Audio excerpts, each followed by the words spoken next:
Okay, so for this podcast, I'd like to talk about something that makes this hiatus period feel like it wasn't entirely wasted.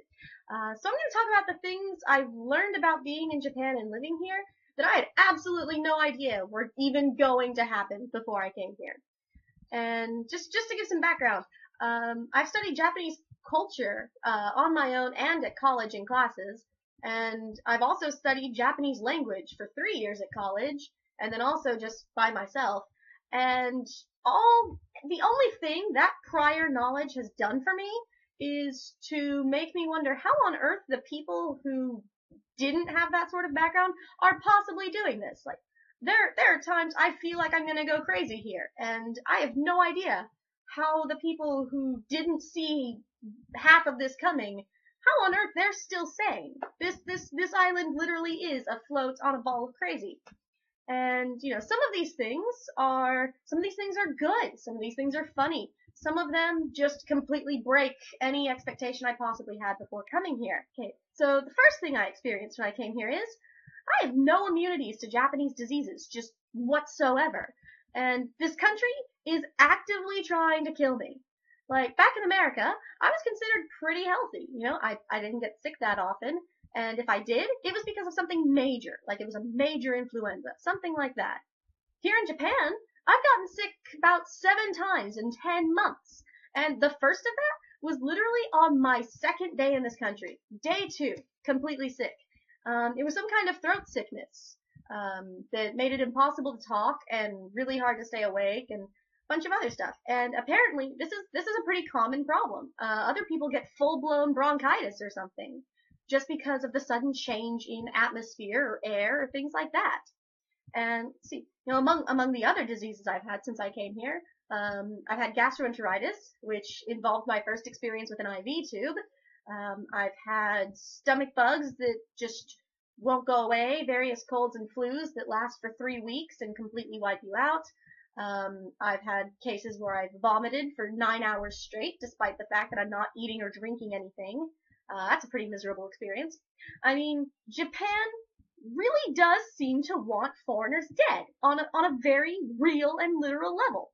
I mean, it makes perfect sense when you think about it. Of course, I'm not going to have any immunities to diseases from a region I've never ever been to, nor do I have any ancestors from Asia. I mean, obviously, there's very few people paler than me. But I hadn't even thought of that before I came here, and no one had brought it up. That even though this is a pretty common problem, no one thought to mention. Oh, by the way, you're probably going to get totally sick within your first week or two. So now I warn the people who are about to come, like, oh, BT dubs, there's about a 70% chance that you're going to get really, really sick in your throat, in your first week. It's probably going to happen. Just prepare yourself. See, another thing I didn't realize is, you will love convenience stores. Like, I kind of knew that Japanese convenience stores were pretty amazing before coming, but I didn't realize that they would become a central, integral part of my life. Like, back in America, I used to think that they're pretty good to get gas at, maybe a Slurpee or something if that's what you're craving, but I would have never, ever, ever considered eating any of the hot food from there. Like, the burritos are death traps. I'm pretty sure it will kill you to eat one of them. I don't know how people do it. They're stronger people than I. But here in Japan, I literally visit a konbini once a day, like at least, or at least every weekday, because I normally buy lunch from there.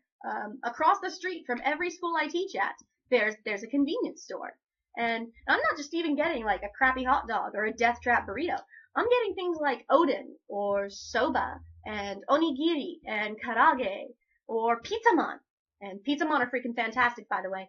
They're like nikuman or baozi, but instead of meat, they're filled with pizza filling. And if I'm not buying food, then I'm doing something else that's pretty insane to do at a convenience store, at least by my previous conceptions, like paying my internet bill there, or paying for purchases from Amazon because I don't have a Japanese credit card. I can just go into any convenience store and pay for it there. Or I could buy a concert ticket, or I can get a Nintendo point card for my 3DS. I think any essential life function I need to do here, I can handle at a convenience store. And, maybe later I'll do an entire podcast just dedicated to convenience stores. But, for now, Just YouTube search for a music video for a song called Kombini by Boxers and Trunks. That's the band name, Boxers and Trunks. That should educate you a pretty good amount as to what they're like here. What else is there? Oh, you'll also find that you suddenly love music that you swore you would never ever listen to. Before I came here, like, I knew who Hatsune Miku was, or I knew what Hatsune Miku was, and I knew what Vocaloid was. I knew who AKB48 were, but I never heard a single song by them, and I fully intended to keep it that way. It was one of the proudest moments of my self-introduction to all of my classes, that they could be like, oh, AKB ski desu ka? And I could say, no, I really don't. I've never heard them, and I don't want to. But, nowadays, I still pride myself on not knowing a single one of the members' names.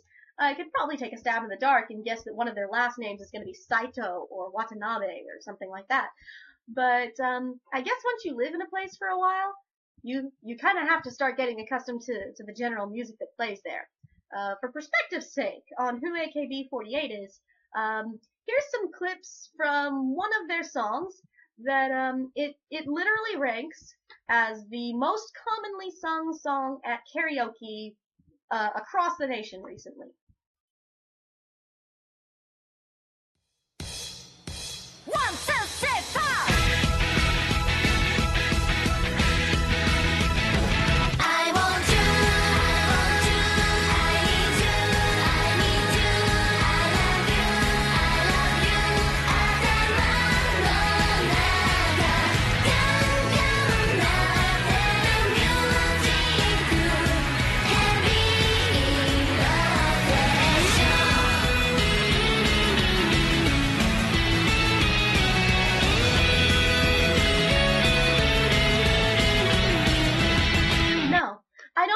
Showing a bunch of 16-year-olds in lingerie is totally okay. And no, I don't know why their skirts look like that. And I don't even know if what they're doing can really be considered dancing or not. All I do know is that when you put some of these scenes to different music, things get really creepy.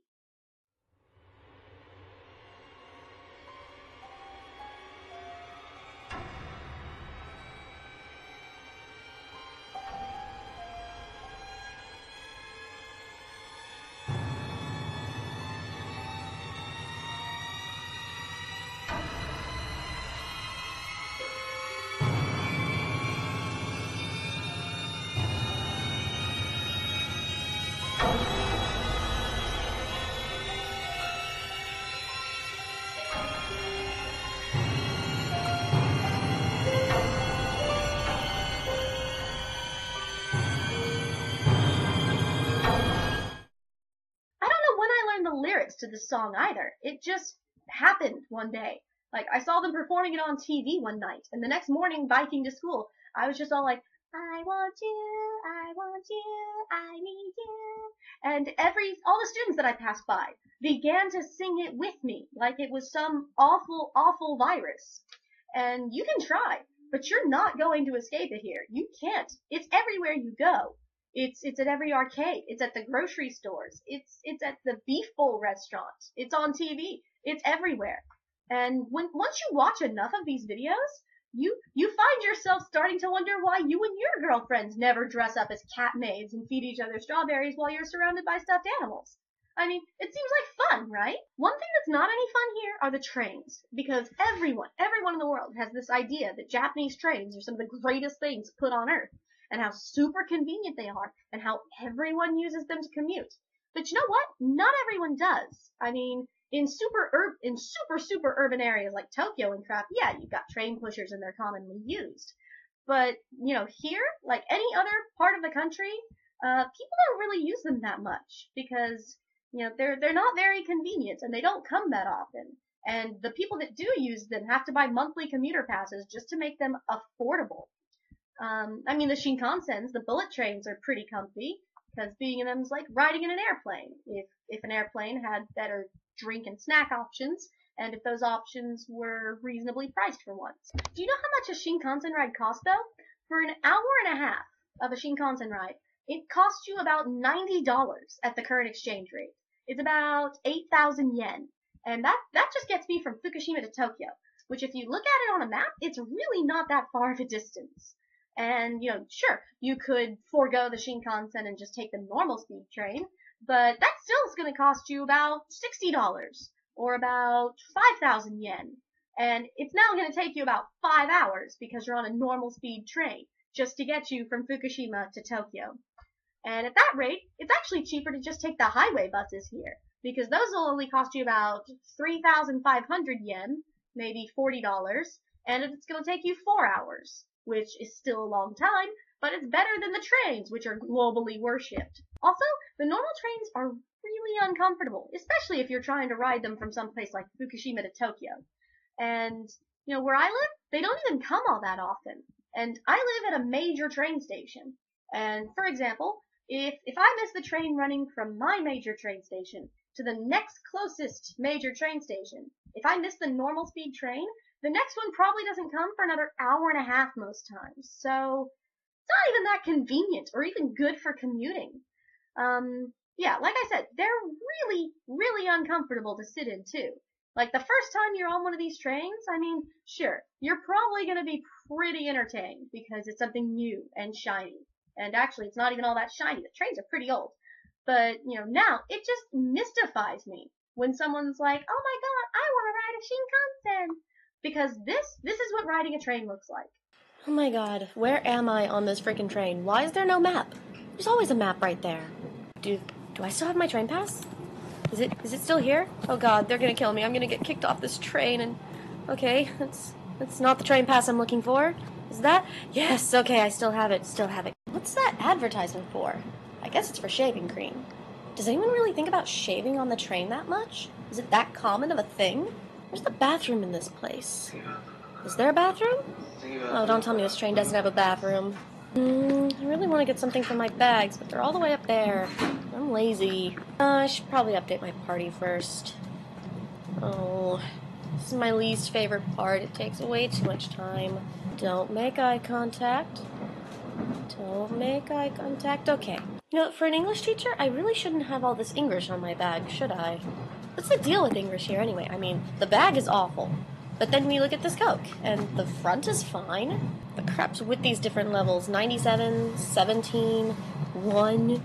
Thanks, Onion Knight. What am I going to do with you? I can't read any of that. But even the stuff I can read. What is Natorium? Looks like an advertisement for the new train that's coming out. Does that really matter? People just take the train based on the time, right? I still don't know what that means. Yeah, it looks exactly like what you think riding a train would look like. Except now, unlike where you're probably from, a bunch of 70-year-old Japanese grandmothers are going to be staring at you really funny the whole time because you're really pale and your hair is this weird color and they can't see any of the black roots from where you obviously dyed it from black. So you've clearly got to be a witch or some kind of gang member. Clearly. Huh. I've been ranting about first world problems for a while now. And actually here, they're actually probably zero world problems, which is even worse and much, much more sad. So I should probably quit while I'm ahead. Besides, I've got to save some for the next time I can't come up with a podcast idea for a year, right? So feel free to leave a comment below, and I'll see you next time.